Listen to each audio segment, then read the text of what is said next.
السلام علیکم ورحمۃ اللہ وبرکاتہ۔ میں محمد بلال اقرا پبلک اسکول سے درجہ 10ویں کا طالب علم ہوں، جو کہ آج کا میرا موضوع ہے چندریان اور چاند۔ چاند سے جتنی محبت قوم مسلم کرتی ہے، دنیا میں شاید ہی کوئی قوم کرتی ہوگی۔ قوم مسلمان چاند سے اتنی محبت کرتا ہے کہ اگر وہ چھپ جائے تو انتھک جستجو کر کے جب تک اسے نہیں دیکھ لیتے انہیں چین نہیں آتا، اور انہیں دیکھنے کے بعد اپنے تاریخ اور شب و روز کا انحصار بھی اسی پر کر دیتے ہیں۔ ان کی عید بھی چاند کے دید پر ہی منحصر ہوتی ہے، اور ان کے زکوٰۃ کا سال میں حساب بھی چاند پر ہی ہوتا ہے۔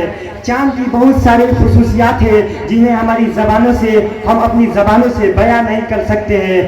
محمد صلی اللہ علیہ وسلم سے جب کافروں نے نشانی نبوت کا مطالبہ کیا تو آپ صلی اللہ علیہ وسلم کے انگلیوں کے اشارے سے چاند قربان ہو گیا اور خود کو 2 لخت کر لیا۔ آپ صلی اللہ علیہ وسلم کا سب سے بہتر نشانی نبوت کا یہ نشانی تھا۔ چاند کے لیے عربی زبان میں بہت سارے نامے ہیں، شاید اتنی نامے دنیا کے کسی زبان میں نہ ہیں۔ محمد صلی اللہ علیہ وسلم جب ہجرت کر کے مدینہ پہنچے تو ان کے استقبال میں مدینہ کی ننھے بچے انہیں چودھویں کا چاند کہتے ہوئے طلع البدر علینا کے نام سے گنگنا اٹھی۔ طلع البدر علینا کے نام سے گنگنا اٹھی۔ ملک ہندوستان کی بچوں کی مائیں جب وہ روتے ہیں تو انہیں کہتی ہیں چندا ماما دور کے ہوا پکائے نور کے، اور بچے اسے جلدی سلیپنگ پل سمجھ کے نیند کے آغوش میں چلے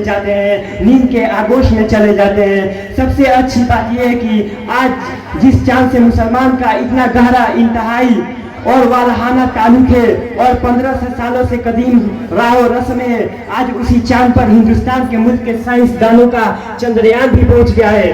دیکھیے چندریان وہاں سے کیا خبریں لے کر آتا ہے۔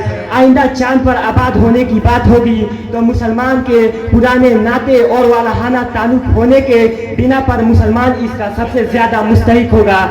میرے خدا سے بس یہی دعا ہے کہ چاند سے ہمارا تعلق ایسے ہی قائم اور دائم رہے، اور چاند ہماری خوشیوں میں 4 چاند لگا دے۔ اسی لیے چندریان کو کسی شاعر نے کہا ہے کہ اڑتا ہے آسمان میں، لیتا ہے آسمان میں اڑان، جسے کہتے ہیں چندریان۔ لیتا ہے آسمان میں اڑان، مجھے کہتے ہیں چندریان۔ چاند سے گفتگو کرنے پہنچ گیا ہے بے زبان، چاند سے گفتگو کرنے پہنچ گیا ہے بے زبان۔ آئیے مل کر ہم سب دعا کریں یہ مشن ہو مہان، وما علینا الا البلاغ۔